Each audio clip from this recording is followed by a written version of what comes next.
என்னாச்சு? போய் என்ன ஏதுன்னு விவரம் பாத்தியா? என்ன என்ன சொல்லுதா? அவனை வச்சிருக்கிறது உண்மைதானாமா? என்னத்தேன்னு சொல்லுதிய மைனி? அவ வாயே திறக்க மாட்டா. சரியான கல்லூரி மங்கியா இருப்பா போல. அவ மைனிக்காரி வாரியலை எடுத்துக்கொண்டு உச்சாந்தலையில வையின்னு வைக்கதான் செய்யறா. இவ கீழே குனிஞ்சுக்கிட்டு எந்த பதிலுமே சொல்லாம உட்கார்ந்துருக்காளே. சரியான குறமுடி முழிக்கிறானா பாத்துக்கோங்க. அட பேதியில ஓவா, அப்போ நெருப்பு இல்லாமலா புகையும்? 2 பேருக்குள்ள ஏதோ இருந்திருக்கு. இல்லனா எப்படி புருஷக்காரன் இங்க கொண்டாந்து விடுவான்? தப்பு இல்லாமலா இருக்கும். ஆமா மைனி, எனக்கு அப்படிதான் பட்டுச்சு. ஒண்ணும் இல்லாமல இவளை கொண்டாந்து இங்க கொண்டாந்து விடுவான். இவ மைனிக்காரியும் கம்முன்னு கிடப்பா. மைனி என்னமோ இருக்கு. இல்லாம எப்படி பிள்ளைய புடிங்கி வச்சுக்கிட்டு இவளை அனுப்புவான்? இவ மேல தப்பு இல்லனா இவ வந்து பாருன்னு ஆடி இருக்க மாட்டாளா? பிள்ளைய வந்து தூக்கிட்டு வந்திருக்க மாட்டாளா? அது உண்மைதான். எப்பா எப்படித்தான் அலைதாள்வளோ தெரியல. இப்ப உள்ள பொம்பளையிலெல்லாம் நம்பவே முடியல. என்னதான் நடக்கு இந்த நாட்டுல? இந்த வெள்ளக்கார பையன் என்னைக்கு ஊருக்குள்ள கால் எடுத்து வச்சானோ ஊரையே நாசமாக்கிட்டான்.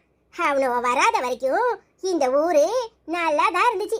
வெள்ளக்கார பயிலுவதான் கண்ட கண்ட சட்டத்தையும் அதையும் போட்டு இந்த நாட்டையும் மக்களையும் உருப்பட விடாம பண்ணிட்டானுவா. ஆமா, அப்ப உள்ள சட்டம் இருந்துச்சுன்னா உன்னை அப்படியே தாத்தா செத்த உடனே அப்படியே தீக்குள்ள தூக்கி போட்டிருந்திருக்கலாம். சட்டத்தை மாத்தி விட்டானே. என்ன தாயி ஆட்சியை பார்த்து இப்படி பேசுதே? என்ன வெள்ளக்கார வந்து எல்லாத்தையும் மாத்தி விட்டான்னு பேசியல. இன்னைக்கு ஆம்பளைக்கு சமமா பொம்பளையும் வேலைக்கு போறானா எப்படி? ஏட்டி சம்பளம் போட்டுட்டானா? கை நிறைய சம்பளம் கிடைக்குதுன்னு அப்படின்னு வாயை பிளந்துக்கிட்டு சம்பள நாள் அதுமா உட்கார்ந்துருக்கியே. எப்படி பேசுறேன்னு? அவன் வந்ததுனாலதான் என்ன மாதிரி ஆட்கள்லாம் படிக்க முடிஞ்சிச்சு. இல்லைன்னா ஆம்பளைகளுக்கு மட்டும்தான் எல்லாமே இந்த கல்வி முறையே இருந்திருக்காது. நான் அடுப்படியில தான் உட்கார்ந்துருக்கணும். என்னடி பேசுற?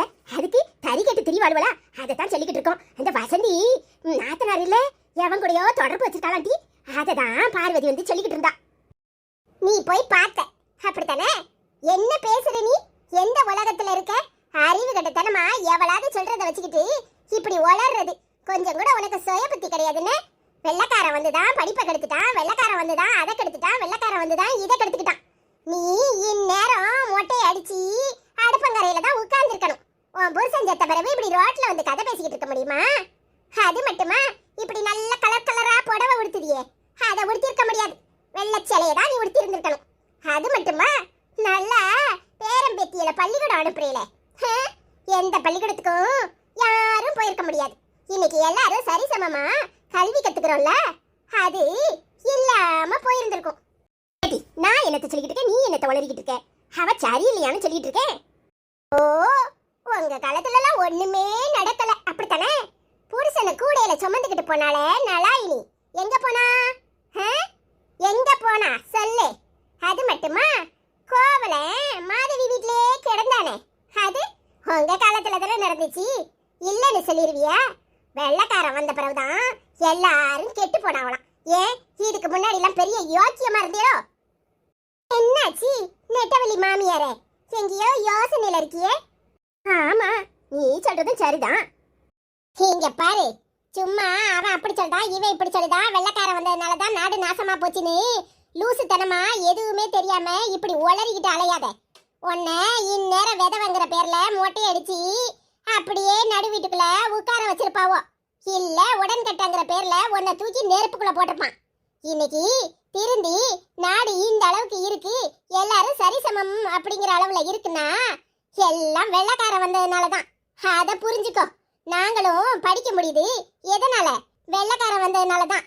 இல்லனா ஒரு கூட்டம் மட்டும் படிச்சுக்கிட்டோம், மத்த கூட்டம் பூரா அவனுக்கு அடிபடியா எடுபடியா கையை கட்டிக்கிட்டு அவனுக்கு முன்னாடி ஐயா சாமின்னு கூள கும்பிடு போட்டுக்கிட்டும் இருந்திருக்கும். இப்ப யாருக்கும் யாரும் அடிமை கிடையாது, எல்லாரும் சரிசமங்கிற நிலைமையில இருக்கோமே. எப்படி? எல்லாம் அந்த வெள்ளக்காரன் வந்ததுனாலதான். சும்மா என்னத்தையாவது உளறிக்கிட்டு இருக்கிறது. அதுக்கும் இந்த வெள்ளக்காரன் வந்தா சரி நல்லது நடந்திருக்குன்னு நான் ஒத்துக்கிறேன். அதுக்கும் இந்த பொம்பளை கெட்டு குட்டிச்சவரா போறதுக்கும் என்னடி அர்த்தம் இருக்கு? ஏட்டி இவ்வளவோ ஒழுங்கா புருஷனுக்கு அடங்கி உடங்கி இருக்க வேண்டியதானே?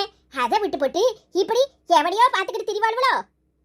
இங்க பாரு, அடுத்த வீட்டு விஷயத்துல தலையிடுறதே தப்பு. அது அவங்க குடும்ப பிரச்சனை. அவளுக்கும் அவ புருஷனுக்கும் என்ன பிரச்சனையோ அது உனக்கும் தெரியாது எனக்கும் தெரியாது. நீ என்னத்துக்கு அடுத்த வீட்டு விஷயத்துல இப்படி மூக்க நுழைக்கிற?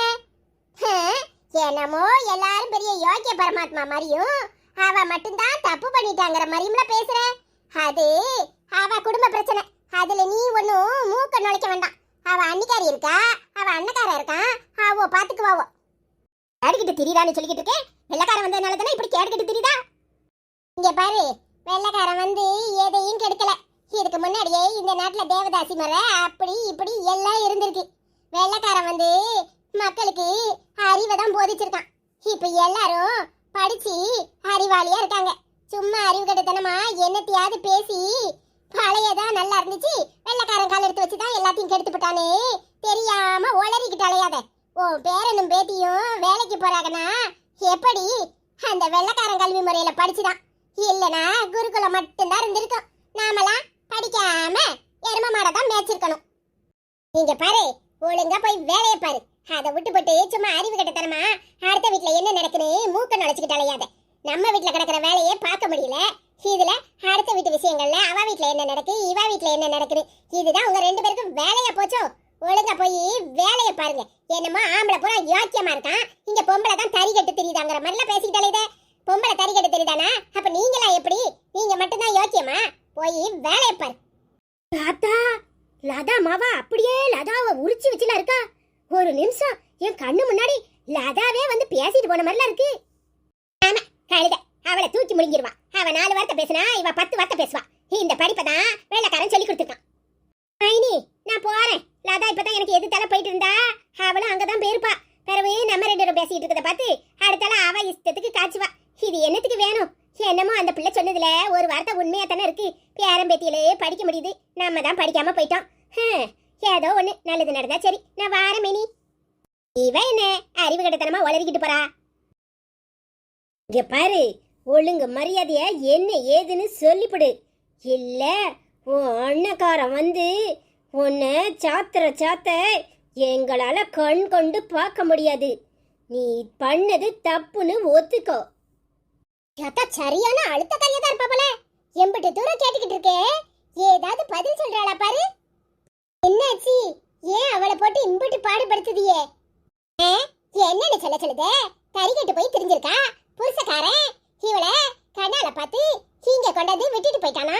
பிள்ளையும் கூட அனுப்ப முடியாதுன்னு சொல்லிட்டானா. அதான் என்ன ஏதுன்னு கேக்குறோம். ஒரு வார்த்தை சொல்ல மாட்டேக்கா. எவனோ மிலிட்டரிக்காரனை வச்சுக்கிட்டு இருக்கதா புருஷக்காரன் சொல்லியிருக்கான். இங்க பாரு, அவளை பத்தி எனக்கு நல்லா தெரியும். யாராவது ஒரு வார்த்தை அவன் மேல அபாண்டமா பழி போட்டியே, உங்க எல்லாரையும் நான் என்ன பண்ணுவேன்னு எனக்கே தெரியாது. வாயை மூடிக்கிட்டு மரியாதையா தூர போயிரு. நான் விசாரிச்சுக்கிறேன்.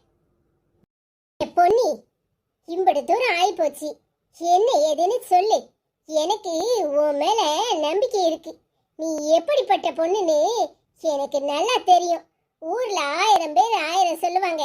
நீ எதையோ மறைக்கிறனா, அதுல ஏதோ ஒரு விஷயம் இருக்கு. நீ எதுக்காகவோ இந்த பழிய தாங்கிக்கிட்டு இப்படி வந்து உட்கார்ந்துருக்க. பரவாயில்ல, எதுனாலும் சொல்லு, என்னனாலும் தீர்த்துக்குவோம். ஏன் வீணா உன் மேல பழிய போட்டு ஒவ்வொருத்தரும் சேர வாரி போடுறதுக்கு நீ காரணமா இருக்க? சொல்லு பொன்னி. அக்கா, என்னக்கா சொல்ற? கட்டின புருஷனே பொண்டாட்டிக்கும் இன்னொருத்தருக்கும் தொடர்பு இருக்குன்னு சொன்னா இந்த ஊர்ல உள்ளவங்க எல்லாரும் நம்ப தானே செய்வாங்க. அந்த ஆள் பண்ணின தப்புக்கு என்ன பள்ளிகடை ஆக்குறாருக்கா. இனி நான் அந்த ஆள் மூஞ்சிலே முழிக்க மாட்டேன். என் பிள்ளைக்கு எங்கேயுமே பாதுகாப்பு இல்லக்கா. என்னடி சொல்ற? என்ன நடந்துச்சு? என்னன்னு சொல்லு. நீ சொன்னதானே புரியும். அவனெல்லாம் வெட்டி போடணுக்கா.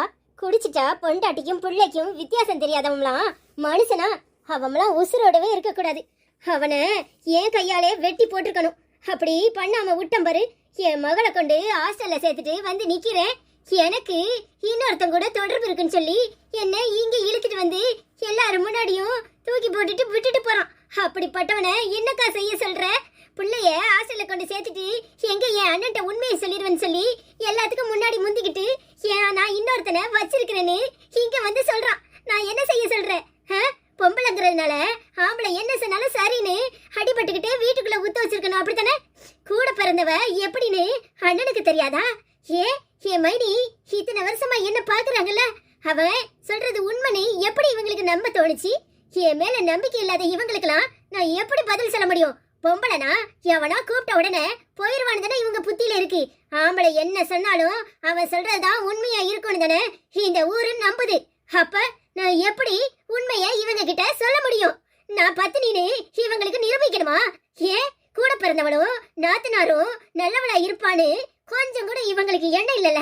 என்ன ஒவ்வொருத்தரும் நிக்க வச்சு கேள்வி கேக்குறாங்களே, இவங்க முன்னாடிலாம் நான் பத்தினின்னு சீதை மாதிரி தீ குளிக்க சொல்றாங்களா? பெத்த பிள்ளைங்க கிட்ட கூட தப்பா நடந்துக்கிற உலகத்துல மனுஷங்க இருக்கிறாங்க. அப்படிப்பட்ட மனுஷங்களுக்கு இடையில தான் ஒவ்வொரு பொண்ணும் வாழ்ந்துகிட்டு இருக்கா. அப்படிப்பட்டவளை இன்னும் இந்த உலகம் இப்படி எல்லாம் கூறு போட்டுச்சுன்னா என்ன மாதிரி ஆட்கள் என்ன செய்ய முடியும்? இப்படி கேவலப்பட்டுதான் நடுத்தெருல வந்து உட்கார முடியும். இதெல்லாம் ஒரு வாழ்க்கை, இதெல்லாம் ஒரு கல்யாணம். அந்த மனுஷனை கட்டிக்கிட்டதை நினைச்சு நான் அவமானப்படுறேன். எனக்குள்ளேயே செத்துக்கிட்டு இருக்கேன். என் பிள்ளைய நான் தனியா இருந்து வளர்ப்பேன். அன்னைக்கு என்ன விட்டுட்டு எவ்வளோ ஒருத்தி கூட ஓடி போய் எனக்கே தெரியாம 2ஆம் தரமா கல்யாணம் கட்டிக்கிட்டு வந்தான். அவன் யோக்கியன், ஆனா நான் கெட்டவன். அப்படித்தானே? அப்பவே சொன்னனே, 2 பேரும் கேட்டேடா. பொன்னியக்கா மேல எந்த தப்பு இருக்காதுன்னு. அவன் தப்ப மறைக்கிறதுக்கு இங்க வந்து இப்படி போய் சொல்லி நாடகம் ஆடி அவளை நடுத்தரில் விட்டுட்டு போயிருக்கான். நீங்க அவன் சொல்றத நம்புவியஎன்ன? இப்ப மூஞ்ச எங்க கொண்டு வச்சுக்குவிய? பொன்னி, வருத்தப்படாத. உனக்கு நான் ஒரு வீடு பார்த்து உன்னை வைக்கிறேன். அவர் ஆபீஸ்ல ஏதாவது வேலை இருந்தா உனக்கு வாங்கி கொடுக்க சொல்றேன். இனி உன் பிள்ளையும் நீனும் இங்கே இருங்க. இப்படிப்பட்ட புருஷன் கூட வாழ வேண்டாம். நானே சொல்றேன், தாலிய கலத்தி அவன் மூஞ்சில ஏறி. அவன் கட்டின தாலியும் தேவையில்லை, இப்படிப்பட்ட புருஷன் தேவையும் இல்லை. இந்த மாதிரி ஆளுகள் கூட வாழ்றதோட சும்மா இருக்கலாம். இப்படிப்பட்ட புருஷன் உனக்கு தேவையா? பிள்ளைக்கும் பொண்டாட்டிக்கும் தராதரம் தெரியாத ஒரு மனுஷனோட வாழ்றத விட நாம காலம் பூரா தனியாவே இருந்துடலாம். என்னக்கா நீ இப்படி சொல்ற? அவளுக்கு தாலிய கலத்தி ஏறின்னு ஏக்கா, என்னதான் இருந்தாலும் அவன் அவளோட புருஷன் ஏதோ குடி போதையில தப்பு பண்ணியிருப்பான். அதுக்காக இப்படி எல்லாம் பேசாதக்கா. இங்க பாரு வசந்தி, கல்லானாலும் கணவன் புல்லானாலும் புருஷங்கிறது பழமொழிக்கு வேணா சரியா இருக்கும், ஆனா வாழ்க்கைக்கு கிடையாது. புருஷன்னா அவன் புருஷனா இருக்கணும். எப்ப புள்ள மேல கைய வைக்க துணிஞ்சானோ அப்பவே அவன் புருஷங்கிறதுக்கு அர்த்தமே இல்லாம போயிட்டான். பெத்த பிள்ளை மேல கை வைக்கிற அளவுக்கு அவனுக்கு துணிச்சல் வந்திருக்குன்னா அவன் கைய வெட்டணும். பொம்பளைங்கெல்லாம் இப்படி இருக்கிறதுனாலதான் ஆம்பளை என்ன தப்பு பண்ணாலும் சரின்னு இந்த உலகம் ஏத்துக்கிடுது. ஏன் இவன் மேல இத்தனை குத்த சொல்லி கொண்டாந்து விட்டுட்டு போனானே, என்ன தைரியத்துல? நீங்க எல்லாரும் நம்பிடுவீங்கன்னு நினைச்சுதானே? இங்க பாரு, இன்னொரு தடவை அவன் கூட போய் வாழுன்னு சொன்னேன், அப்புறம் நானே உண்டில்லன்னு ஆக்கிடுவேன் உன்னை. என்ன நினைச்சுக்கிட்டு இருக்க? இப்படிப்பட்ட புருஷன் அவளுக்கு தேவையே இல்லை. அன்னைக்கே அவ தனியா நிக்கிறேன்னு சொன்னான். நீதான் அவன் கூட வாழ்க்கை நடத்து. அவன் ஏதோ தெரியாம தப்பு பண்ணிட்டான்னு அன்னைக்கு போனா போகுதுன்னு அவனை மன்னிச்சு ஏத்துக்கிட்டான். இன்னைக்கும் அதே தப்பு பண்ணுவானா? பொன்னி, நீ எங்கேயும் போக வேண்டாம். நீ இங்கேயே இரு பொன்னி. இந்த அண்ணன் உசுறு இருக்கிற வரைக்கும் உன்னையும் உன் மகளையும் பாத்துக்குவேன். இல்லனே, என்ன நீ படிக்க வச்சிருக்க. எனக்கு சுய அறிவு இருக்கு. நான் வேலைக்கு போய் என் பிள்ளைய நான் நல்லபடியா பாத்துக்குவேன். இன்னொரு தடவை அவன் என்ன கூப்பிட இங்க வந்தான், அவனுக்கு என் கையால தான் சாவு. இனி அவனுக்கும் எனக்கும் எதுவும் கிடையாது. என் பிள்ளைய என்னால வளர்க்க முடியும். என்னைக்கு வயசுக்கு வந்த பிள்ளை மேல கைய வைக்கிறதுக்கு அவனுக்கு துணிச்சல் வந்துச்சோ, இனி அவன் அப்பனும் இல்ல, எனக்கு அவன் புருஷனும் இல்ல. அவன் தாலிய அவனே வச்சுக்கட்டும். இனி அவன் என் வீட்டு பக்கமே வரக்கூடாது. எனக்கு ஒரு வீட்டை பாரு. நான் உனக்கு எந்த பாரமும் எக்காலத்திலயும் இருக்க மாட்டேன். மைனி, நான் எப்பவும் உங்க காலடியில வந்து நிக்க மாட்டேன். என்ன மன்னிச்சிருங்க. பொன்னி, எனக்கு உன் மேல சந்தேகம்லாம் இல்ல. என்ன ஏதுன்னு நீ சொல்லலையேன்னு கோபம்தான்.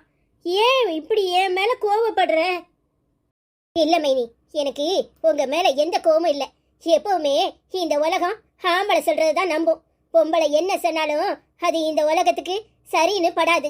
ஆனா என் புள்ள என்ன மாதிரிதான் இருப்பா. நான் என் பிள்ளைய பாத்துக்கிற மன தைரியத்துல இருக்கேன். என்னால உங்க வாழ்க்கையில எந்த பிரச்சனையும் வர வேண்டாம். இனி நான் என் அண்ணனுக்கு பாரமா இருக்க விரும்பல. என் அண்ணன் என்ன நம்புது, அது போதும் எனக்கு. வாங்க லதாக்கா, எனக்கு ஒரு வீடு பார்த்து தாங்க. நான் ஒரு நிமிஷம் கூட இனி இங்க இருக்க மாட்டேன். நீ பண்ணது தப்பு வசந்தி. 1000 தான் இருந்தாலும் அவ ஒன்னாத்தனாரு. நீ அம்மா இல்லாத அவளுக்கு அம்மாவா இருந்திருக்கணும். நீ அவளை விசாரிச்சது தப்பு.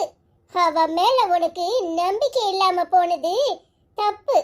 இப்ப அவ லதாக்கா வாங்கன்னு கூப்பிடுறாளே, அவ ஒன்னதான் மதிச்சு எனக்கு ஒரு வீடு பார்த்து கொடு மைனின்னு சொல்லியிருக்கணும்.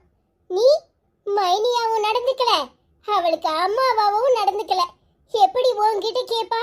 நீ பண்ணது தப்பு வசந்தி. ஒரு பொண்ணை ரோட்ல நிக்க வச்சு இப்படி அவ மேல பழி போட்டு விசாரிச்சிருக்கியே, எப்படி? அப்போ உனக்கு அவன் மேல நம்பிக்கை இருக்கு, இவ மேல இல்ல, அப்படித்தானே?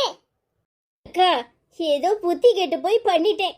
என்ன மன்னிச்சிருங்க, என்ன மன்னிச்சிரு பொன்னி. பரவாயில்ல அண்ணி, எனக்கு வேற யார் இருக்கா? அண்ணனி உங்களை விட்டா யாரும் கிடையாது. ஆனா எனக்கு இப்போ மனசு வலிக்கு.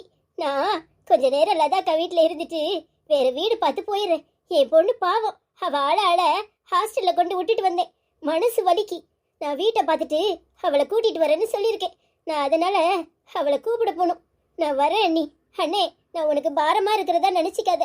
நீ இன்னும் 1 மணி நேரம் கழிச்சு லதாக்கா வீட்டுக்கு வா. எனக்கு உன்கிட்ட மனசு விட்டு பேசணும்னே.